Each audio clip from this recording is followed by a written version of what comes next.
அவனுக்கு தான் அந்த வெளிப்படுத்தல். இவருக்கு ஒண்ணுமே இல்லாம இவர் நல்ல ஜமீன்தார் போய் ஏசி கார்ல போயிட்டு அந்த புக்கை மட்டும் வாங்கிட்டு பேசினா அந்த ஆவியானவர் கிரியை செய்வாரா? சொல்லுங்க. அல்லேலூயா. அடுத்து வாசிப்போம். ஆதியாகமம் 3ஆம் அதிகாரத்துடைய 9வது வசனம். ஆதியாகமம் 3:9. அப்பொழுது தேவனாகிய கர்த்தர் ஆதாமை கூப்பிடுறார். இன்னைக்கு என்னுடைய பிரசங்கத்தினுடைய தலைப்பு என்ன தெரியுமா? நீ எங்கடா இருக்கிற? மெட்ராஸ் மொழியில கேட்டா நான் எப்படி சொல்லுவோம்? எங்கடா இருக்கிற. மலையாளத்துல கேட்டா நீ எவ்விடத்தில் உண்டு. இங்கிலீஷ்ல கேட்டா வேர் ஆர் யூ. தமிழ்ல கேட்டா மலேசியா மொழியில கேட்டா எப்படி கேட்பீங்க? மலேசியா தமிழ்ல எங்க இருக்கிறீங்க? இன்னைக்கு ஆண்டவர் உன்னை பார்த்து கேட்கிற ஒரே கேள்வி, எங்க இருக்கிற? ஐயா பேர் சகோதர பேர் என்ன? தேவேந்திரனை பார்த்து ஆண்டவர் கேட்கிற கேள்வி அது, எங்க இருக்கிற? இந்த வசனத்தை படிப்போம். ஆதியாகமம் அந்த வசனத்தை படிங்க. அப்பொழுது கர்த்தர் ஆதாமை கூப்பிட்டு, ஆதாமே அவர் தான் கூப்பிடுறாரு. ஆதாமே ஆதாமே இங்க வாடா. என்னடா எனக்கு ஒரு இந்த பசங்க ஒரு கேள்வி ஆகி போச்சு. என்னடா ஆதாம் எங்க இருக்கிறார்? இவர் தானே ஆதாமை படிச்சு அந்த தோட்டத்தில் வச்சிருக்கிறாரு. அவன் தோட்டத்தை விட்டு எங்கேயும் வெளியே போகவே இல்லை.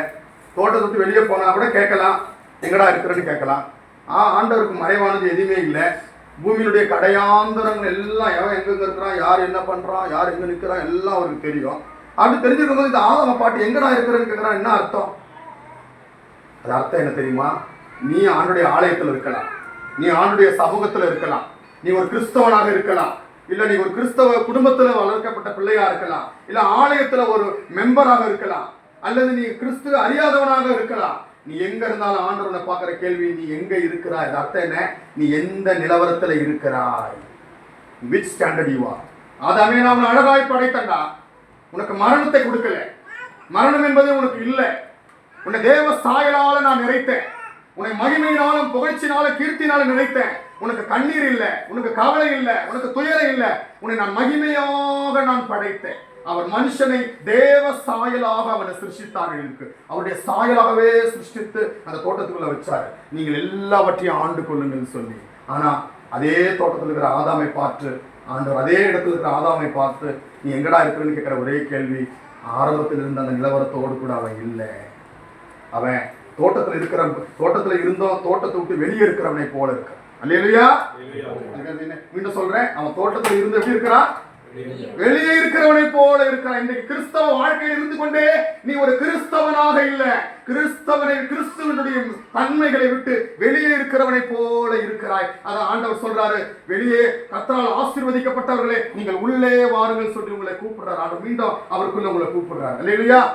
ஆதியாகமம் 24ஆம் அதிகாரத்தை நீங்க படிச்சு பார்த்தா அந்த வசனம் அவ்வளவு அழகாக இருக்கும். ஆதியாகமம் 24:31 படிங்க. சத்தமா படிக்கணும்.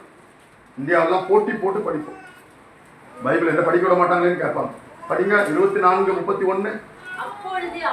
அப்பொழுது அவன் கர்த்தரால் ஆசீர்வதிக்கப்பட்டவர்களே உள்ளே வாரோம். வெளியே ஏன் நிற்கிற? வெளியே எதுக்கு நிற்க? நீ ஆசீர்வதிக்கப்பட்டவன், நீ தரித்திரம் உள்ளவன் கிடையாது. வெளியே நிற்பானே. போதும் போதும். அல்லேலூயா. கர்த்தரால் ஆசீர்வதிக்கப்பட்டவனா யாரு? யார் அந்த ஆசீர்வதிக்கப்பட்ட கூட்டம்? காடி இருக்கிறவங்க தான் ஆஸ்வதிக்கப்பட்டாங்களா? தீவிரவாதிகிட்ட கூட தான் கார் இருக்கு. கம்பெனி இருக்காரு ஈரான், அவர்கிட்ட தான் கார் எல்லாம் இருக்கு. கர்த்தரால் ஆஸ்வதிக்கப்பட்டவனா யார் அவங்க? இந்த வசனத்தை கையில் வச்சுட்டு அப்படியே போங்க. எபேசியர் 1ஆம் அதிகாரம் 4ஆம் வசனத்தை படிங்க. எபேசியர் 1:4. அதிகமாக என்ன ஹைலைட் பண்ணப்பா, நான் ஹைலைட் பண்ணி படிங்க. தமக்கு முன்பாக அன்பில் பரிசுத்தம் உள்ளவர்களும் குற்றமில்லாத இருப்பதற்கு உலக தோற்றம் முன்பு அவர் நம்மை தெரிந்து கொண்டார். அடுத்த வசனத்தை படிங்க. ஐயோ 1ஆம் அதிகாரம் 4ஆம் வசனம் படிங்க.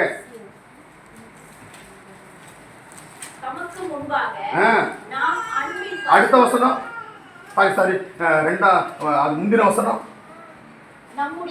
நம்முடைய கர்த்தராகிய இயேசு கிறிஸ்து தேவனுக்கு மகிமையும் ஸ்தோத்திரம் உண்டாவதாக அவர் கிறிஸ்துவுக்குள் உன்னதங்களிலே ஆவிக்குரிய சகல ஆசீர்வாதங்களினாலே ஆசீர்வதிக்கிறார்கள் இருக்கா? ஆசீர்வதித்திருக்கிறார்கள் இருக்கா? எல்லா சப்ஜெக்டும் ஒரு வார்த்தையில மாறி போச்சு பாருங்க. ஆசீர்வதித்திருக்கிறார், அவர் ஆசீர்வதிக்க போறாரு. இன்னைக்கு நிறைய பிரீச்சர்ங்க வராங்க மலேசியாவுல, ஆண்டவர் உன்னை ஆசீர்வதிக்க போறாரு, ஆண்டவர் உன்னை ஆசீர்வதிக்க. அது பொய்யான டாக்டரின். அல்லேலூயா. நீ வெளியே நின்னாதான் உன்னை ஆசீர்வதிக்க போறாருன்னு உள்ள கூப்பிடுவோம். உள்ள வந்துட்டாலும் நீ ஆசீர்வதிக்கப்பட்ட. அது ஆசீர்வதித்திருக்கிறாருன்னு தான் இருக்கு. You are already blessed. அல்லேலூயா. இது பாஸ்ட் டென்ஸ்ல இல்ல, பாஸ்ட் கண்டினியூஸ்ல இருக்கு. அல்லேலூயா. பாஸ்ட் டென்ஸ்னா முற்றிலும் கழிந்தது, பாஸ்ட் கண்டினியூஸ்னா நடந்து கொண்டே, பிரசன்ட் கண்டினியூஸ் நடந்து கொண்டே இருக்கிறது. அல்லேலூயா. நீ ஆஸ்வதிக்கப்படல, எனக்கு ஒண்ணும் இல்லை, நான் அப்படி இருக்கிறேன், நான் இப்படி இருக்கிறேன், ஐயோ கஷ்டமா இருக்கு, ஐயோ வருத்தமா இருக்கு, நீ சொல்ல வேண்டிய அவசியம். எப்போ நீ கிறிஸ்துவுக்குள்ள இருக்கிறியா அன்றைக்கு நீ ஆஸ்வதிக்கப்பட்டவன். ஆனா நீ ஏன் இன்னும் அந்த ஆஸ்வதம் சுதந்திரிக்கல? நீ உள்ள இருந்துகிட்டோம், உள்ள இருக்கிறவனை போல இல்லாமல் வெளியே இருக்கிறவனை போல நீ இருக்கிறாய். அல்லேலூயா. அதனாலதான் வேத வசனம் அவ்வளவு திட்டமாய் சொல்லுது, கர்த்தரால் ஆஸ்வதிக்கப்பட்ட ஜனமே ஏன் வெளியே நிற்கிறாய்?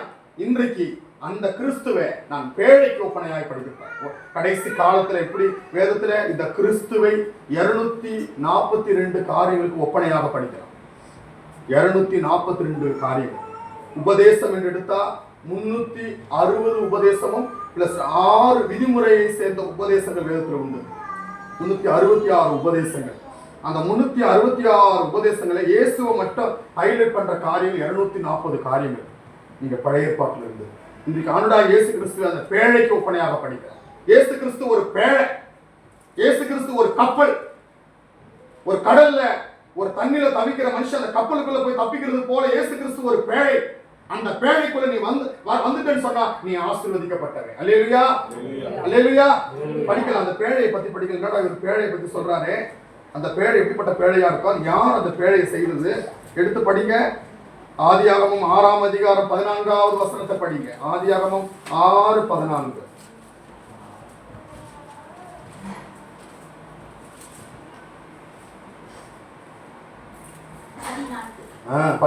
14th verse படிமா. நீ கொப்பேறு மரத்தினால் ஒரு பேழையை உண்டாக்கு. ஆண்டவர் அழகாய் சொல்றாரு நோவாவை பார்த்து, பூமி அக்கிரமத்தினால் எல்லாம் இங்க கவனிங்க, இங்க கவனிங்க. அல்லேலூயா. அல்லேலூயா.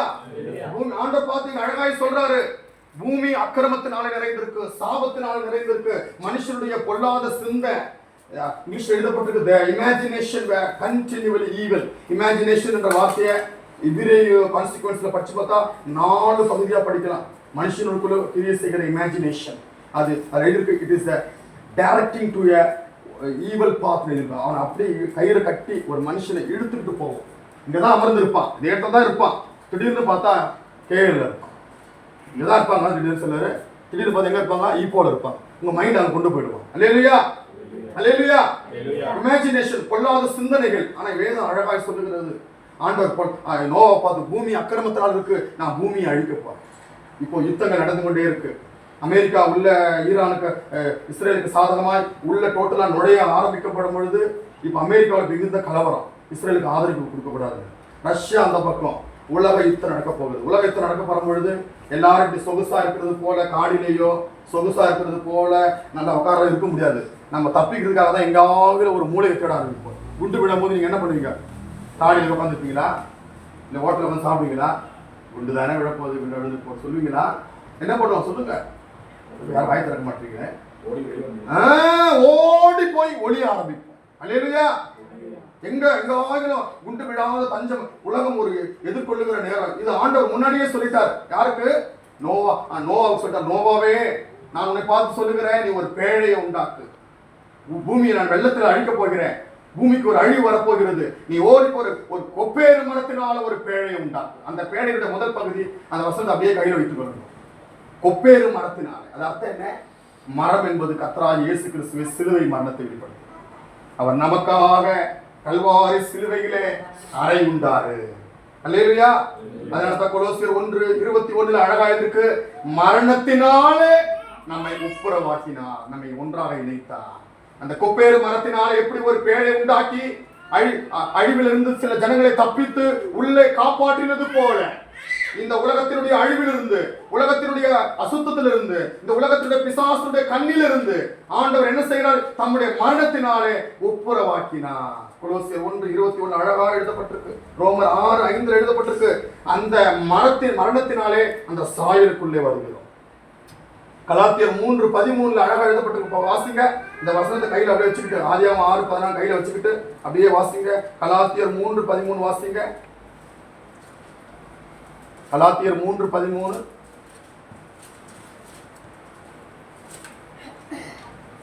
இங்கிலீஷ்ல கூட நீங்க படிக்கலாம். படிங்க. கலாத்தியர் 3ஆம் அதிகாரம் 13வது வசனம்.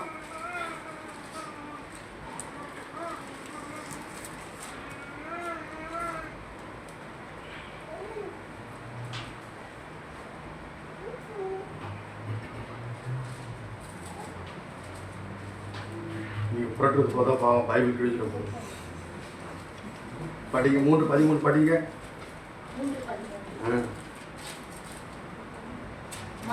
மரத்திலே தூக்கப்பட்ட எவனும் சபிக்கப்பட்டவனாயிருக்கிறான். நீங்க எடுத்து படிக்கிறதுக்காக தான் உங்களை வாசிக்க சொல்றேன். இல்லையா? அந்த கொப்பேறு மரத்தினால ஒரு பேழையை உண்டாக்குன்னு சொல்றாரு. அது அர்த்தம் என்ன? இயேசு கிறிஸ்து அந்த கொப்பேறு மரம் போல நமக்காய் தூக்கப்பட்டார். நீ அதை எடுத்துக்கிட்டு சில இந்துக்கள், நான் இந்தியாவில் பார்ப்பேன், காலையில் 4 மணிக்கு நாங்கள் சில யாத்திரையில் போவாங்க. காலெல்லாம் வீங்கி புண்ணாயிடும். வெறும் பாத யாத்திரை கூட காவடியை எடுத்துக்கொண்டு அப்படியே மலை மேலே ஏறுவாங்க. கல்லும் முள்ளும் காலுக்கு மெத்த இல்லையா, எல்லாம் மலை மேலே ஏறுவாங்க. நீங்க ஏன் ஏறான்னு நான் கேட்பேன். ஏன் இப்படி போறீங்க? பார்க்க பரிதாபமாக இருக்கும். அந்த நாக்கில் வர ஒன்று இருக்குது, நாக்கை நீட்டு ஒன்று குத்தி கொண்டு பாவம் அவ்வளோ பெரிய வெயிட்டு பாரமுள்ள அந்த காவடி எடுத்துக்கொண்டு மலை மேலே ஏறுவோம். காவு அடினா, சிலுவைன்ற வார்த்தை சமஸ்கிருத வார்த்தை. காவுனா சிலுவைன்னு அர்த்தம். அடினா மரத்திலே, சிலுவை மரத்திலே அடிக்கப்பட்டார்னு அர்த்தம். இவங்க அதை எடுத்துக்கொண்டு தியாகமா, ஏன்னா சிலுவைன்றது வந்து பழைய ஏற்பாட்டில் ஒரு தவறு பண்ணானா அந்த மரத்தில் தொங்க போடுவாங்க. அதான் அது சாபமர தண்டனை, அதான் விதிமுறை. அந்த தமிழ் மரபு அப்படி கரெக்டாக வருது பாருங்க. எடுத்துட்டு மலை மேலே போவோம். ஏன் போறீங்கன்னு கேட்டா, ஐயோ என்னுடைய பாவங்களுக்காக, என்னுடைய அக்கிரமங்களுக்காக யாஜனம் கிட்டும்படி நாங்கள் போறேன். நீ அந்த வேதனையை தவிக்கிறதுக்காக தான் இயேசுவே அந்த மரத்துக்குள்ள சிலுவையில் அறையப்பட்டார். ஏன் நீ அறையிற? உனக்காக நான் அறைஞ்சிடுறேன். அல்லேலூயா, அல்லேலூயா. அதான் எழுதப்பட்டிருக்கு, மரத்தினால் தூக்கப்பட்ட எவனும் சபிக்கப்பட்டவனா இருக்கான். அந்த சாபத்தை அவர் ஏற்றுக்கொண்டார். ஏன்னா நீ அவர் அந்த மரத்துல தூக்கப்பட்டாதான் அந்த பேழை அங்க உருவாகும். நீ வந்து தப்பித்துக் கொள்ள. பேழையினுடைய இன்னொரு பகுதியை படிங்க. ஆதியாகமம் 6:14 வசனத்தை படிங்க. அவைகளுக்கு வாசஸ்தலங்கள் உண்டாயிருக்கிறது, அறைகள் உண்டாயிருக்கிறது. படிங்க. 6:14. கொப்பேறு மரத்தினால் ஒரு பேழையை உண்டாக்குவாயாக, அறைகளை நீ உண்டு பண்ணுவாயாக. அல்லேலூயா. அறைகள் எதற்காக? அறைகளுக்கு நல்லா தூங்கி இளைப்பாறலாம். உன் வாழ்க்கையில் இளைப்பாறுதல் இல்லையா? சமாதானம் இல்லையா? சந்தோஷம் இல்லையா? நிம்மதி இல்லையா? வாழ்க்கை தத்தளித்து கொண்டிருக்கிற இன்னைக்கு ரட்சிக்கப்படாத பிள்ளைகள் மட்டும் இல்ல, ரட்சிக்கப்பட்ட பிள்ளைகளுக்குள்ள கூட சரி, சொல்ல முடியாத கவலை, சொல்ல முடியாத வேதனை, சொல்ல முடியாத தவிப்பு. உன்னுடைய நீ இளைப்பாறுகிறதுக்காக அவர் அறைகளை உண்டு பண்ணியிருக்கிறார். சொல்றாரு, என் பிதாவினிடத்தில் அநேக வாசஸ்தலங்கள் உண்டு. யோவான் 10ஆம் அதிகாரம் சொல்றாரு, இயேசு, பயப்படாதே, கலங்காதே, இதோ என் பிதாவினிடத்திலே திரளான வாசஸ்தலங்கள் உண்டு. அல்லேலூயா, அல்லேலூயா சொல்லுங்க. சத்தமா அல்லேலூயா சொல்லுங்க. சத்தமா சொல்லுங்க. இயேசு அங்க அழகாய் சொல்லுகிறாரு, பயப்படாதே, கலங்காதே, திகையாதே. 14ஆம் அதிகாரத்தின் 1ஆம் வசனம் சொல்றாரு, உங்கள் இருதயம் கலங்காதிருப்பதாக தேவனிடத்தில் விசுவாசமாயிரு, என்னிடத்தில் விசுவாசமாயிரு. அடுத்த வசனம், என் பிதாவினுடைய வீட்டில் அநேக வாசஸ்தலங்கள் உண்டு. உனக்கு எதுவும் இல்லையே, நான் யாருக்கிட்ட போய் இளைப்பாருவேன்? எந்த மனுஷனும் நம்புவேன்? இந்த பூமியில எந்த மனுஷனும் கை கொடுக்க மாட்டான். அல்லேலூயா. நம்ம கை கொடுக்கிறவர் யார் சொல்லுங்க? சொல்லுங்க. சகோதரி புதுசா தேவ சமூகத்துக்கு வந்திருக்காங்க. பேரு மகேஸ்வரி. அழகான மகேஸ்வரி. தமிழ் பேர் எடுத்தா 3 விளக்கங்கள் கொடுப்பேன். நான் தமிழ் பண்டிதர் தான். அல்லேலூயா. ஆனா ஆண்டவர் உன்னை மகிமையாய் கொண்டு உட்கார வச்சிருக்காரு. ஏன் தெரியுமா? நீயும் உன்னுடைய கவலைகளுக்கு அந்த அறையில நீ இளைப்பாறுதலுக்காக உனக்கு அந்த ஒரு இளைப்பாறுதலை வைத்திருக்கிறார். நீங்க அதை நம்பணும். அவர்கிட்ட நீ வரும் பொழுது அந்த இளைப்பாறுதல் கிடைக்கும். எல்லாம் சொன்னா, மகேஸ்வரி வர வர பாக்குறேன், இப்போ கவலையா போவோம், இப்போ சந்தோஷமா இருக்கேன். ஏன்னா லாட்டரி சீட்டை என்ன அடிச்சிச்சா? எல்லாம் போய் கேட்பாங்க, என்னம்மா லாட்டரி சீட்டை அடிச்ச உங்க முகத்துல கூட கவலை இருக்கும். நீங்க பாருங்க, ஆனா உங்க முகத்துல அந்த சந்தோஷத்தை ஆண்டவர் கொடுக்கும். அதான் சங்கீதத்தில் எழுதப்பட்டிருக்கு, அவர்களுக்கு தானியமும் திராட்சரசமும் உண்டாயிருந்த காலத்தின் சந்தோஷத்தை காட்டிலும் காடி, பஸ், பணம், உயர்வு, பொருள், சம்பாத்தியம் எல்லாம் இருக்கிறவனுடைய சந்தோஷத்தை காட்டிலும் நிறைவான சந்தோஷத்தை எனக்கு கொடுத்தான்னு சொல்லி சங்கீதக்காரங்க எழுதுகிறார். அல்லேலூயா. வசனம் எல்லாம் அங்க பாருங்க, அழகா அந்த கொப்பேறு பேரையில அறைகள் இருக்கு. அடுத்தது படிங்க. நீ அதை பண்ண வேண்டிய விதம் என்னவென்றால் முக்கியமானது விட்டுட்டீங்களே. 14ஆம் வசனத்துடைய கடைசி லைனை படிங்க. அதை உள்ளம் புறமாக கீழ் பூசு. உள்ளம் புறமாக அந்த பேழையில கீழ் பூசுன்னு ஆண்டவர் சொல்றாரு. நோவாவுக்கு எல்லாம் என்ன பாருங்க, யாரும் பயப்பட இல்லைங்க பாருங்க, முடிச்சிருவேன், பயப்பட வேண்டாம். உள்ளம் புறமாக கீழ் பூசு அர்த்தம் என்ன? எந்த தண்ணீரும் அந்த பேழைக்குள்ள வராது. அல்லேலூயா, அல்லேலூயா. இந்த பேழை ஆகிய கிறிஸ்து தான் அந்த பேழை. இயேசு கிறிஸ்து தான் அந்த பேழை. அவருடைய சமூகம் தான் அந்த பேழை. அவருடைய ஆலயம் தான் அவருடைய பேழை. அவருடைய மகிமையான பிரசனம் தான் அந்த பேழை. அந்த பேழைக்கு ஆண்டவர் 3 விதங்களில் ஆசீர்வாதத்தை கட்டியிருக்கிறார். ஒன்று, அது கொப்பேறு மரமாகிய கிறிஸ்துவின் மரணத்தினால் உண்டான சபை. அது எபேசியர் 5ஆம் அதிகாரம் 22ஆம் வசனத்திற்கு கரை திரை பிழையற்ற மகிமை உள்ள சபையாக அதை நிறுத்தும்படி தம்மை ஒப்பு கொடுத்தார். அல்லேலூயா. இரண்டாவது, அந்த பேழைக்கு என்ன சொல்லப்பட்டிருக்கு? அறைகள் உண்டு. நீ எந்த அறையிலையும் போய் இளைப்பாறலாம், உங்களுக்கு கவலை வேண்டாம். அல்லேலூயா. மூன்றாவது சொல்லப்பட்டிருக்கு, அது உள்ளம் புறமும் கீழே. வெளியே இருக்கிற தண்ணி உள்ள வரவே வராது. தண்ணீர் என்பது சோதனையை வெளிப்படுத்தும். படிச்சு பார்த்தா 17ஆம் அதிகாரம் நினைக்கிறேன். நீ திரளான தண்ணீரை கண்டாயே, அது யாரும் இல்லை, பாஷக்காரரும் ஜாதிகளுமாமே. இல்லையா? எல்லாம் வாசிக்கலாம். நீங்க பைபிள் திறக்கிறதுக்கு 1/2 மணி நேரம் எடுத்துருவீங்க. நான் எழுதிட்டு போனா அப்புறம் ஐயா லேட்டா முடிச்சிட்டாரு, ஐயா அவர் கூட்டத்துக்கு நான் இனிமேல் வருவேன். யாரையா வராங்க மீட்டிங்க்கு சொல்லுங்க. ஓ அவரா? அவர் மணிக்கூர் எடுப்பாரு. இல்லையா? அது உள்ளம் புறம் கீழ் பூசு. ஏசு அழகா சொல்றாரு, என்னிடத்தில் வா, அவனுக்கு உள்ளம் புறம் மேய்ச்சலை அவன் கண்டடைவான் சொல்றாரா இல்லையா? ஒருவன் என்னிடத்தில் 10ஆம் அதிகாரம் நினைக்கிறேன், அவன் விசுவாசித்தால் அவன் உள்ளம் புறமும் சென்று மேய்ச்சலை அவன் கண்டடைவான். பாருங்க, உள்ளம் புறமும் கீழே. அது அர்த்தம், நீ வெளியே என்று சொல்லும்போது உலகத்தின் ஆசீர்வாதம், உள்ளன்னு சொல்லும்போது ஆத்மீக ஜீவியம். அல்லேலூயா. ஒரு கிறிஸ்துக்குள்ள இருந்த ஆண்டவருடைய ஆத்மாவிலேயும் ஆசீர்வாதம், இந்த சரீரத்திலேயும் ஆசீர்வாதம். அவன் இன்மையிலேயும் மறுமையிலும் எடுப்பான். அல்லேலூயா, அல்லேலூயா. எவ்வளவு அழகா இருக்கு பாருங்க. நானே வாசல், பிதா என்னை அறிந்திருக்கிறபடியால் நான் பிதாவை அறிந்திருக்கிறேன். பாருங்க, அவன் உள்ளம் புறமும் சென்று மேய்ச்சலை அவன் கண்டடைவான். உனக்கு 2 பிரகாரமா ஆசீர்வாதம் உண்டு. அப்ப நீ பேழையில உள்ள இருந்துக்கிட்டு நீ பேழைக்குள்ள வராம இருந்த அந்த ஆசீர்வாதம் கிடைக்குமா? சொல்லுங்க. இந்த மறுக்கிறது போல பயமா இருக்கு. பேழைக்கு வெளியே இருந்துட்டு ஆசீர்வாதம் கிடைக்குமா? சொல்ல மாட்டீங்களே. அப்ப நீங்க என்ன செய்யணும்? உள்ளே வா, இயேசுக்குள்ள வா. ஆதாம் அங்கதான் இருக்கிற. ஆதாமே எங்கதான் இருக்கிறேன்னு கேட்கிறாரு.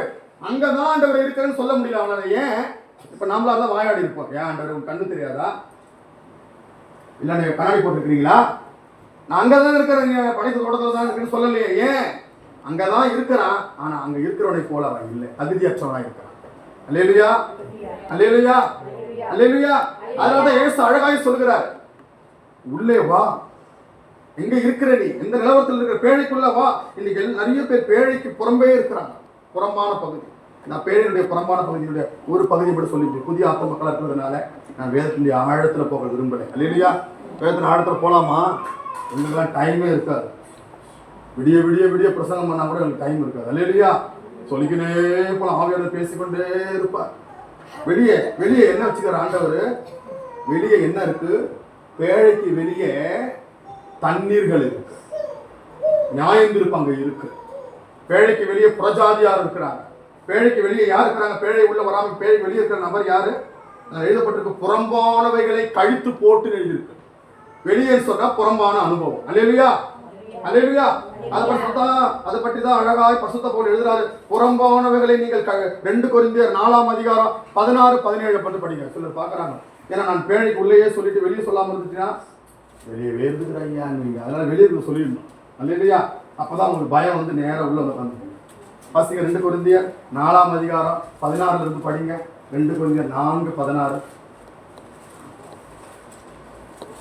படிங்க. 2 கொரிந்தியர் 4ஆம் அதிகாரம் 16 இருந்து 17 வரைக்கும் படிங்க. ஆனபடியினாலே நாங்கள் சோர்ந்து போவதில்லை. எங்கள் புறம்பான மனுஷனானது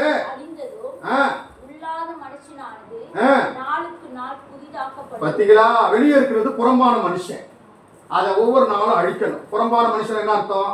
நல்லா சாப்பிட்டு நல்லா மேனி ஆகணும், நல்லா இதுவாகணும், நல்லா அதாகணும், 4 பேர் நம்மளை மதிக்கணும், நல்ல பணம், நல்ல சொத்து சேர்த்துக்கினே இருக்கலாம். சொத்து பணம் பணம் பணம் பொருள். நீங்கள் ஒரு நாள் ஆண்டவர் கேட்குற புறம்பானதை அழித்து போடுற, அது எவ்வளோ நாளாக இருக்க போகுது? நாளை ஆண்டவர் சொல்கிற அந்த ஐஸ்வர்யனை பார்த்துட்டு, ஐஸ்வர்யவானே நாளைக்கு நீ செத்து போனா உன் ஆத்மா எங்கடா போகும்? ஐஸ்வர்யவானே மூடனேன்ற ஆண்டவரை பார்த்து, நாளைக்கு நீ இறந்து போனா நீ எங்கே போவ? உன் சொத்துக்கள் யாருக்கிட்ட போகணும்னு உனக்கு எங்க தெரியும்? கண்ணை தந்து பார்த்துன்னு இருப்பியா? ஆத்மா உள்ளுக்குற ஆத்மா இருக்கு, அந்த ஆத்மாக்காக நீ சேர்த்து வை. அந்த ஆத்மாக்கு இப்போ இந்த ஐயா கையில் ஒரு கிரெடிட் கார்டு கொடுத்துட்றேன், ஒரு ஏடிஎம் கார்டு. ஏடிஎம் தான் சொல்லுவீங்க, பேங்க் ஓப்பன் பண்ணி ஒரு ஏடிஎம் கார்டு கையில் கொடுத்துட்றேன். இந்த தம்பி கையிலையும் ஏடிஎம் கார்டை நான் கொடுத்துட்றேன், பேங்க் ஓப்பன் பண்ணி ஒரு ஏடிஎம் கார்டு கொடுத்துட்றேன். ஆனால் இப்போ இந்த தம்பி வேலைக்கே போக மாட்டுது, வீட்டிலே இருக்குது.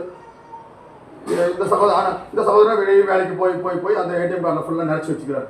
இப்போ அவர் ஒரு ஐலாண்டுக்கு போகிறாரு, இல்லை ஒரு வனாந்திரமான தனிமையான இடத்துக்கு போகிறாரு.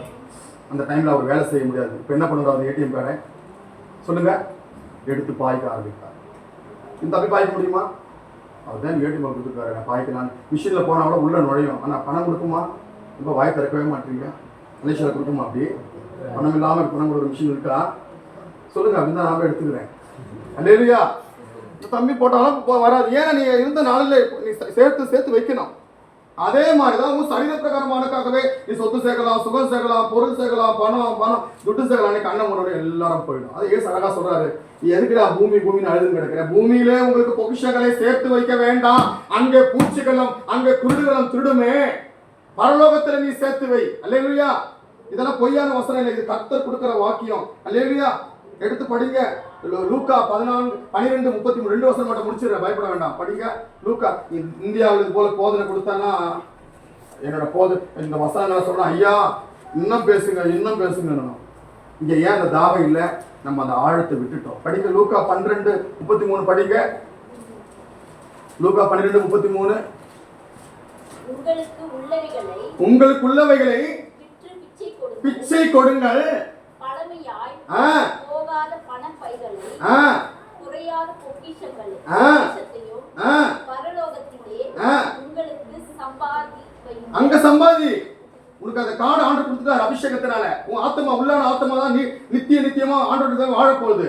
அந்த ஆத்மாவுக்கு சேர்க்காம உன் சரீரத்துக்கு சேர்த்துக்கிறிய.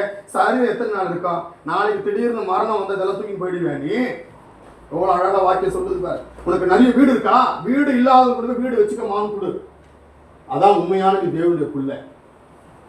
இயேசு அதெல்லாம் சொன்னார். அவன் அதை மிகுந்த இருதய கடினத்தோடு கூட புறப்பட்டார். இயேசு சொன்னாரு, நீ எல்லாம் தான தர்மம் பண்ற ஆண்டவரே, நான் ஜெபம் பண்ற ஆண்டவரே, நான் பிரசங்கம் பண்ற ஆண்டவரே, நான் இதை பண்ற ஆண்டவரே, நான் எல்லாவற்றையும் பண்ற ஆண்டவரே. லூக்கா 18:18 படிமா. லூக்கா 18:18 வசனம். சகோதரி மட்டும் படிக்கிட்டோம், மற்றவங்க என் முகத்தை பாருங்க. படிமா. என்னடா படிங்க. 18:18 வசனம். அப்பொழுது தலைவன்னா யார்? எவ்வளவு பெரிய ஐஸ்வர்யவான் தெரியுமா? அவன் எவ்வளவு பெரிய பணக்காரன் தெரியுமா? பயப்படாதீங்க, இன்னும் 2 நிமிஷம் தான், நான் முடிச்சிடுவேன். அல்லேலூயா. உங்க இருதயத்துல எந்த ஃபீலிங் போகுது எனக்கு புரியுதுங்க. அல்லேலூயா. என்னடா இவர் எடுத்துக்கிட்டே போறாரு? நான் ஒன்றும் இல்லை, இது பிசாசு உங்களுக்குள்ள அந்த சோர்வை கொண்டு வரா. இங்க நான் எல்லாருக்குமே 100 வெள்ளி 1000 வெள்ளி கொடுத்துருக்கிறேன். நீங்க போவீங்களா? ஐயா நான் வீட்டுக்கு போகணும், டைம் ஆகி போச்சு, வெள்ளி இல்லைனாலும் பரவாயில்லன்னு சொல்லுவீங்களா? அந்த நேரத்தில் மாமியார் ஃபோன் பண்ணுறோம், மருமகள் ஃபோன் பண்ணுறோம், ஒய்ஃப் ஃபோன் பண்ணுறோம். ஏ ஃபோன் வைமா, உன்னை விட ஒரு பெரிய ஒன்று கிடைக்க போகுதுமா சொல்ல மாட்டீங்களா? அங்கங்கே போச்சு டைம் எல்லாம். ஆனால் இந்த தேவனை வாக்கி வரும்போது பிசாசு பேசுவான், வேண்டாம் கேட்காது, ஏன்னா நீ பரலோகத்துக்கு போகக்கூடாது. இல்லையா? வாசிமா 18 வசனம். அப்பொழுது தலைவனின் ஒருவன் அவரை நோக்கி, நல்ல போதகரே, நீ நல்லவர், நீ எது செய்தாலும் நல்லா தான் சொல்லுவேன், அதனால உங்ககிட்ட நான் வரேன். நல்லா வரதுனால இதெல்லாம் ஒத்துக்க முடியுமா? நீ நல்ல போதகரு. படிங்க. நித்திய ஜீவனை சுதந்தரித்துக் கொள்வதற்கு நான் என்ன செய்யணும் சொல்லுங்கன்னு கேட்கிறேன். தொடர்ந்து படிங்க. இயேசு நீ என்னை நல்லவன் என்று சொல்வாய். அடுத்த வசனத்தை படிங்க. அடுத்த வசனம் கட்டளை எல்லாம் சொல்றாங்க, விபச்சாரம் செய்யாத, பாவம் பண்ணாத, இதை போ அதை பண்ணு சொல்லிக்கிறேன், வரிசையா சொல்லி வர்றார். விபச்சாரம் செய்யாது இருப்பாயாக, களவு செய்யாது இருப்பாயாக. அப்ப அடுத்த வசனத்தை படிங்க. அதற்கு அவன், ஆ, இவைகளை எல்லாம் ஆ. என் சிறு வயது முதல் ஆ. கை கொண்டு இருக்கிறேன். இவன் ஆண்டவர் சொல்றாரு. உடனே இவன் கேட்ட உடனே பரலோகத்துக்கு போனவே ஆண்டவரே, நான் என்ன செய்வது? நீ விபச்சாரம் செய்யாத, நீ வேசித்தனம் பண்ணாத, நீ அதை பண்ணாத, இதை பண்ணாத, வரிசையா சொன்ன உடனே ஆமா கடவுளே, நான் எல்லாமே சிறு வயதுல இருந்து கரெக்டா கை கொள்றேன்னு. அப்ப நான் போக மாட்டேனா? அப்பதான் இயேசு அவன் சொல்ற, சிறு வயது முதல் நான் கை கொள்றேன் என்றாங்க. இயேசு அடுத்த வசனம் சொல்றாரு. ஒரு இது தரமா சொல்லு, படிங்க. இயேசு அதை கேட்டு, இயேசு அதை கேட்டு, இன்னும் உன்னிடத்தில் ஒரு குறை இன்னும் உனக்கு பெரிய ஒரு குறை இருக்கு, அந்த குறையை நீ நிறைவாக்காத வரைக்கும் ராஜ்யத்துக்குள்ள உன்னை சேர்க்கவே மாட்டேன்றார். யார் பார்த்து சொல்றாரு? அந்த தலைவரை பார்த்து சொல்றாரு. அவன் பெரிய கோட்டீஸ்வரன், சாதாரண ஆள் இல்லை. இல்லையா? இன்னும் இடத்துல ஒரு குறை உண்டுன்றார். அதுக்கு அது படிமா. உனக்கு உண்டானவைகளை எல்லாம் உனக்கு உண்டானவைகள் எல்லாம் விற்று தரித்திரருக்கு கொடு. தரித்திரருக்கு கொடு. கண் முன்ன ஒருத்த தரித்திரனா இருக்கிறானா, அவனுக்கு கொடுக்க உனக்கு மனசு இல்லையா? நீ கடவுளுடைய பிள்ளையே கிடையாது. உனக்கு வீடு இருக்கு, வீடு இல்லாதவனுக்கு வீடை கொடு. உனக்கு வஸ்திரம் இருக்கு, வஸ்திரம் இல்லாதவனுக்கு வஸ்திரத்தை கொடு. இது எனக்கு கொடுன்னு நான் கேட்கல. அல்லேலூயா. எங்களுக்கு ஆண்டவர் எத்தனையோ வாசலை திறப்பாரு. எனக்கு 2 முட்டியை கொடுத்துருக்காரு. அல்லேலூயா. நான் எப்போ போனாலும் அந்த முட்டி வச்சு ஜெபம் பண்ண, ஆண்டவரே என் சரீரத்தில் எந்த காயப்படும் அந்த முட்டியில் காயம், அந்த முட்டியில் தான் நான் முட்டி போட்டு ஆண்டவரத்தில் ஓன வாங்குறது ஆசீர்வாதங்கள். அல்லேலூயா. அல்லேலூயா. வண்டியில சின்ன கேடு இருந்தாலும் ஓட்டு முட்டியை பார்ப்பேன். ஆண்டவரே முட்டியில மட்டும் அடி வரக்கூடாது. ஏன்னா முட்டி தான் எனக்கு தேவ சமுத்திரம் முழங்கால் என்று சுதந்திரிக்கிற இடம். எனக்கு பிரச்சனை இல்லை, எனக்கு அது வழி தரப்பேன். எனக்கு யார் இவங்க கொடுக்கணும், அவங்க கையை பார்க்கணும், இவங்க கையை பார்க்கணும்னு அவசியமே இல்லை. அவர் நடத்துவார். நேற்று கூட நான் பசியாக இருந்தேன், அம்மா என்னை அழைச்சிட்டு போய் உடனே நான் அவனுடைய ஆகாரம் கொடுன்னு கேட்கவே இல்லை. அவனுடைய காசும் இல்லை, இருந்த காசை போட்டு ஆகாரம் வாங்கி கொடுத்தாங்க. எங்களுக்கு பணம் எங்களுக்கு பெருசே கிடையாது, எங்களுக்கு கத்த நடத்துவார். அதை ஆனால் அதே நேரத்தில் உன்னுடைய பகுதிகளை இயேசு அவன் அழகாய் சொல்றார். உனக்கு உண்டானவைகளை விட்டு தரித்திரனுக்கு கொடு. யார் சொல்றது இந்த வார்த்தை? இயேசு கிறிஸ்து சொல்ற வார்த்தை. போதுங்க, படிங்க. உங்களுக்கு உண்டானவைகளை விற்று தரித்திரருக்கு கொடு. அப்பொழுது பரலோகத்திலே உனக்கு பொக்கிஷம் உண்டாயிருக்கும். பரலோகத்திலே பொக்கிஷம் உண்டாயிருக்கு. உனக்கு அங்க பொக்கிஷத்தை வைப்பார். நீ போய் அதை சுதந்திரிப்ப. நீ கொடுக்காத பட்சத்தை உனக்கு சேர்த்து வச்சுக்கிட்டேன்னா உன் சரீரத்தோடு இருந்துருவேன். அங்க போனா நீ ஏழையா. அல்லேலூயா. அதான் 2 பேழையினுடைய 2 பகுதி. இது ஆழமான சத்தியம். இந்த சத்தியத்தெல்லாம் ஸ்லைட் பண்ணக்கூடாது. நான் யாருக்காகவும் ஸ்லைட் பண்ணவே மாட்டேன். சில பேர் இவரை கூப்பிட வேண்டாம்ப்பா, என்ன சத்தியெல்லாம் சொல்றாரு. அதுக்காக பைபிள் இருந்து அழைச்சி போட்டுடலாமா? ஒரு பேனா எடுத்து வந்து வேண்டாம் அந்த வசனமே இல்லை, ஒரு பைபிள் பிரிண்ட் பண்ணிக்கலாமா? அந்த வசனம் இல்லாத ஒரு பைபிள் பிரிண்ட் பண்ணிக்கலாமா? பைபிளில் இடம் பெற்று அந்த வாக்கியம். அல்லேலூயா. அல்லேலூயா. இன்னைக்கு நான் உங்க மத்தியில் ஹைலைட் பண்ணனால ஒரு நாள் நீ நித்தியத்தில் போகும்போது உன்னை கூப்பிடுவாரு. நீ அந்த வரிசையில் நிற்பேன். இந்த பார், இந்த வசனம் எழுதப்பட்டிருக்கு, இந்த வசனத்தை நீ கை கொண்டியான்னு கேட்பாரு. என்ன பதில் சொல்லுவேன்? தரித்திரரை நீ கண்டனா ஒதுங்கி போகாத, அவனுக்கு நீ உதவி செய். அதான் பேழையின் 2 பகுதி. நீ உள்ள இருந்துகிட்டே உள்ள இருக்கிறவனை போல இல்லாம நீ வெளியே இருக்கிற. பேழைக்குள்ள உனக்கு ஆசீர்வாதங்கள் உண்டு. பேழைக்குள்ள என்னென்ன ஆசீர்வாதம் உண்டு வரிசையா அந்த பேழைக்குள்ள ஒரு ஆசீர்வாதம் மட்டும் பட்சம் இன்னும் அழகா இருக்கும். பேழையில என்னென்ன ஆசீர்வாதங்கள் உண்டு என்று சொல்லி அந்த வசனத்தை படிக்கல. ஆனால் படிக்கக்கூடாது, முடிச்சுதான் பார்க்குறேன், முடிக்க முடியல. அல்லேலூயா. அவன் ஆண்டவங்களை நேசிக்கிறார் கொடுத்து நீ மனசுல ஜெபிச்சுக்கிறீங்க போது ஆண்டவரே நான் ஐயா முடிக்கக்கூடாதுன்னு வாசிங்க. ஆதியாகமம் 6ஆம் அதிகாரம் நீ அதை பண்ண வேண்டும். 19ஆம் வசனம் படிங்க. 19ஆம் வசனம். சகலவித மாம்சமான ஜீவன்களிலும் ஆணும் பெண்ணுமாக வகை ஒன்றுக்கு ஒவ்வொரு ஜோடி உன்னோடு உயிரோடு காக்கப்படுவது. சாரி, 18ஆம் வசனம் படிங்க. ஆனாலும் உன்னுடனே என் உடன்படிக்கை ஏற்படுத்துவேன். நீயும் உன்னோடு கூட குமாரரும் உன் மனைவியும் உன் குமாரன் மனைவிகளும் என்ன பண்ணணும்? பேழைக்குள்ள வருகிறது என்பது உடன்படிக்கையை உண்டாக்குற அனுபவம். அது 21ஆம் வசனத்துல பற்றி பார்த்தீங்கன்னா பேழைக்குள்ள 20ஆம் வசனத்தை பற்றி பார்த்தீங்கன்னா நீ பேழைக்குள்ள வருகிறவர்கள் காக்கப்படுவார்கள் எழுதப்பட்டிருக்கோம். 21ஆம் வசனத்தை பற்றி பார்த்தீங்கன்னா உனக்கும் அவைகளுக்கு ஆகாரமாக சகலவித போஜன பதார்த்தங்களும் சேர்த்து பேழைக்குள்ள சகல விதமான போஜன பதார்த்தங்கள் உண்டு. அல்லேலூயா. இயேசுவாகிய இந்த பேழைக்குள்ள வருகிற பிள்ளைகளுக்கு எல்லா ஆசீர்வாதங்களையும் ஆண்டு வச்சிருப்பார். சகலவித போஜன பதார்த்தங்கள். ஆனா நீ பேழைக்குள்ள இல்லை, நீ பேழைக்குள்ளதான் இருக்கிற. ஆனா இருந்துகிட்ட ஆதாமை போல தகுதியற்றவனாய் உள்ள இருக்கிற. அதனாலதான் புறம்பானது நீ கலைத்து போட மாட்ட. புறம்பானது வேண்டாம். நம்முடைய ஆத்மாவை பார்ப்போம். ஆண்டவருடைய வருகை நெருங்கி வந்து கொண்டிருக்கிறது. இந்த உலகம் அழிய போற கடைசி நேரம். ஒரு நேரத்தில் ஃபிளைட்ல விபத்து, மறுநேரம் வேறு இடத்துல விபத்து. இப்போ ஈரானுக்கும் இஸ்ரேலுக்கும் யுத்தங்கள் நடந்து கொண்டே இருக்கிறது. இஸ்ரேலுக்கும் ஒரு அபகடம், ஈரானுக்கும் ஒரு அபகடம். இந்த புறத்துல அமெரிக்கா உள்நுழைன்னு சொல்லி அமெரிக்காலேயும் ஒரு கலவரம். இப்படி உலகமே ஒரு குழப்பத்துக்குள்ள போய் கொண்டிருக்கிறது. இது அழிவின் ஆரம்பம். யுத்த செய்திகளை நீங்கள் கேட்பீர்கள். ஆண்டவர் சொல்றாரு, இந்த நேரத்திலையும் நீ உணர்வில்லாம, நீ அறிவில்லாம, நீ இன்னும் உணர்வற்று இருந்தன்னு சொன்னா நீ பேழைக்கு வெளியே இருக்கிற. பேழைக்கு வெளியே இருந்த கூட்டத்தார் யார் தெரியுமா?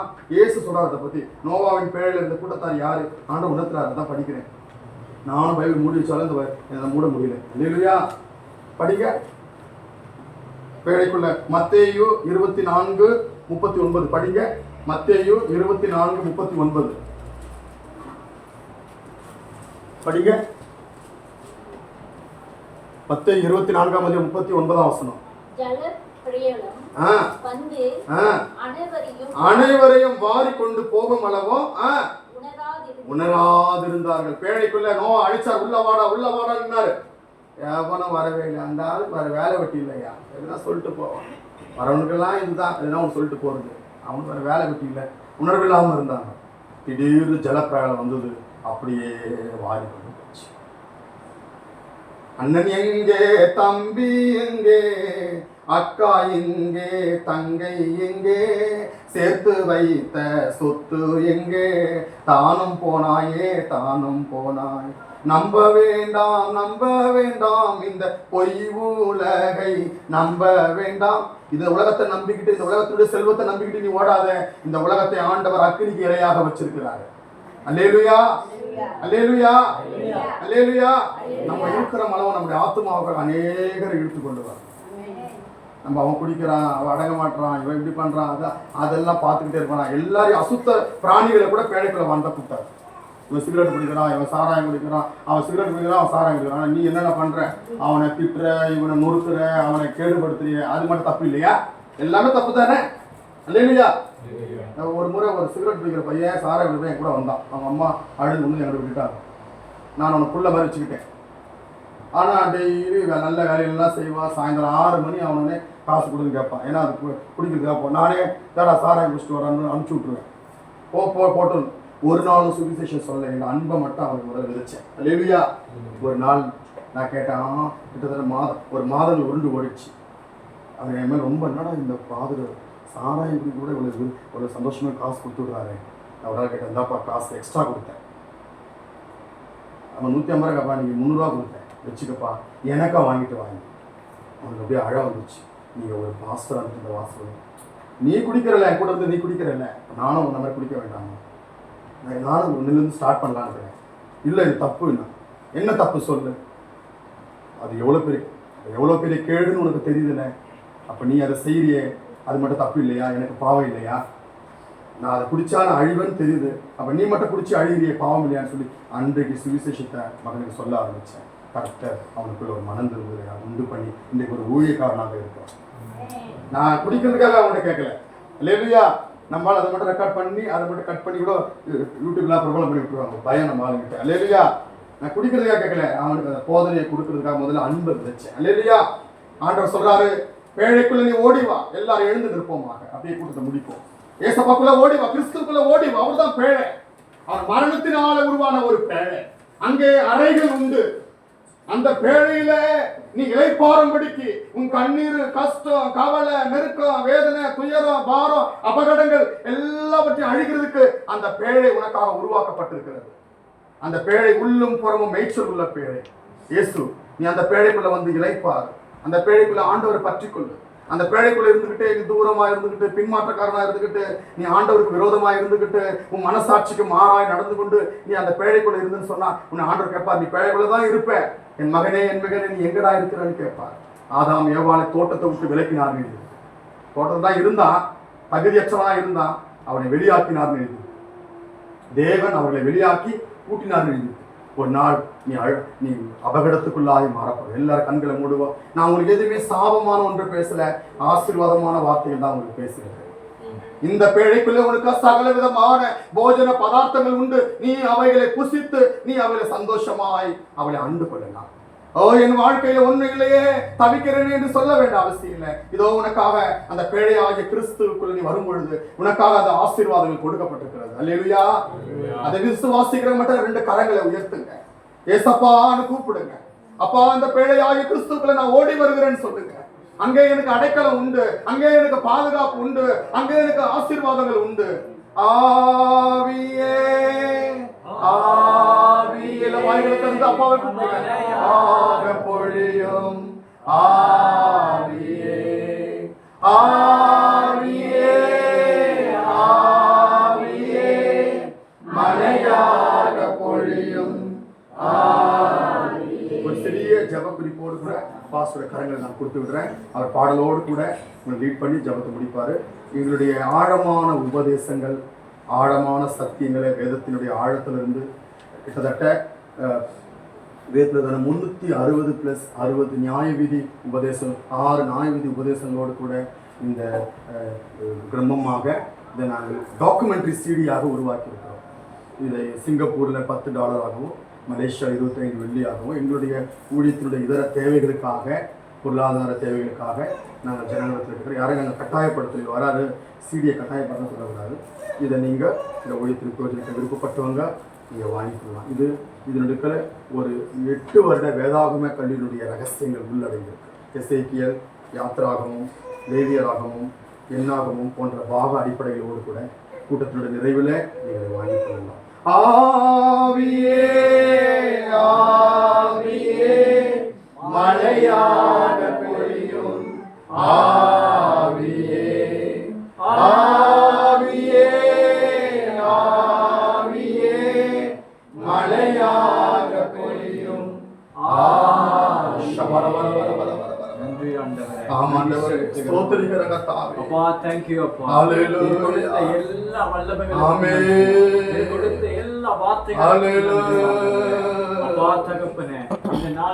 விடுதலையின் வார்த்தையை கொடுத்து நாங்கள் உமக்குள்ள ஆண்டவரே உம்முடைய பேழைக்குள் இருக்க உமக்குள்ள நாங்கள் முன்பதாக இழந்த மகிமைகளை மறுபடியுமாய் பெற்றுக்கொள்ள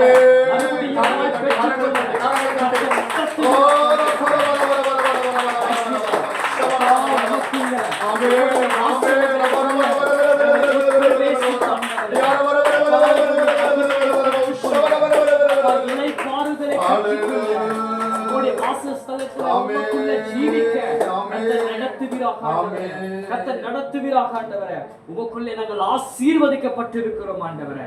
அதற்காக நன்றி செலுத்துகிறோம் ஆண்டவரே, நன்றி செலுத்துகிறோம் ஆண்டவரே. கர்த்தரே தொடர்ந்து எங்களை வழி நடத்துங்க, தொடர்ந்து உங்களுடைய பிரசன்னத்துல நடத்துங்க அப்பா, தொடர்ந்து உங்களுடைய ஆவியானவருக்குள்ள எங்களை நடத்துங்க அப்பா. எல்லா பலவீனங்களையும் நீக்கி போட்டதற்காக நன்றி செலுத்துகிறோம் ஆண்டவரே. உடைய அற்புதமான வார்த்தைகளுக்கு நன்றி ஆண்டவரே. இயேசு கிறிஸ்துவின் கரத்துல எல்லாவற்றையும் ஒப்பு கொடுத்து ஜெபிக்கிறோம் பிதாவே. ஆமென் ஆமென். என் ஆத்துமாவே கர்த்தரை ஸ்தோத்திரி, என் முழுவதுமே பரிசுத்த நாமத்தை ஸ்தோத்திரி. என் ஆத்துமாவே கர்த்தரை ஸ்தோத்திரி, அவர் செய்த சகல உபகாரங்களை மறவாதே. ஆமென். ஹல்லேலூயா. காணிக்கைக்காக ஜெபம்.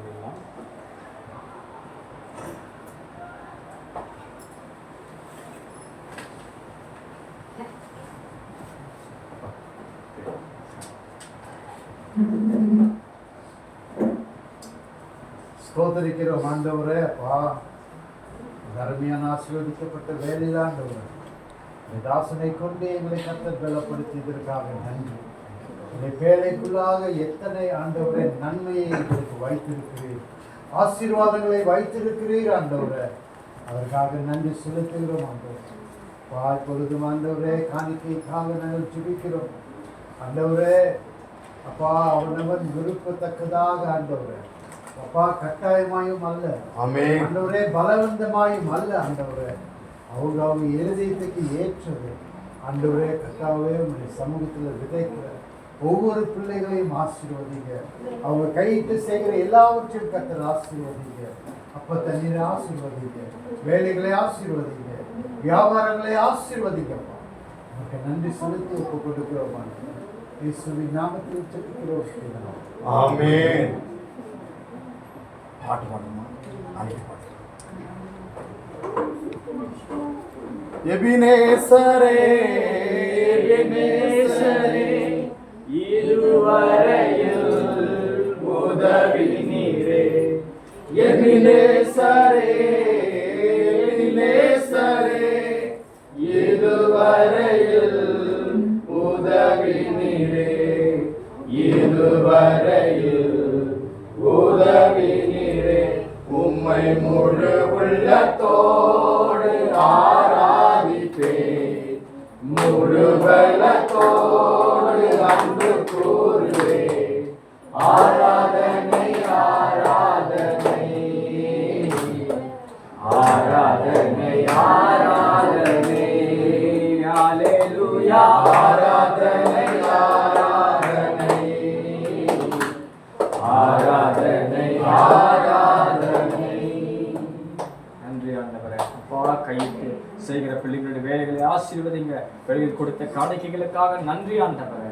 அப்பா, தொடர்ந்து ஒவ்வொருவரையும் வழி நடத்தும் ஆமென். ஸ்தோத்திரம். அப்பா, உடைய கிருபையும் வழி நடத்துதலும் ஆண்டவரே எப்பொழுது பிள்ளைகளோடு கூட இருக்கட்டும் ஆண்டவரே. இயேசு கிறிஸ்துவின் நாமத்தில் ஒப்பு கொடுத்து சுமிக்கிறது தான். யாராயிலும் ஜெபிக்கணும்னாக்கா இந்த பாசத்தை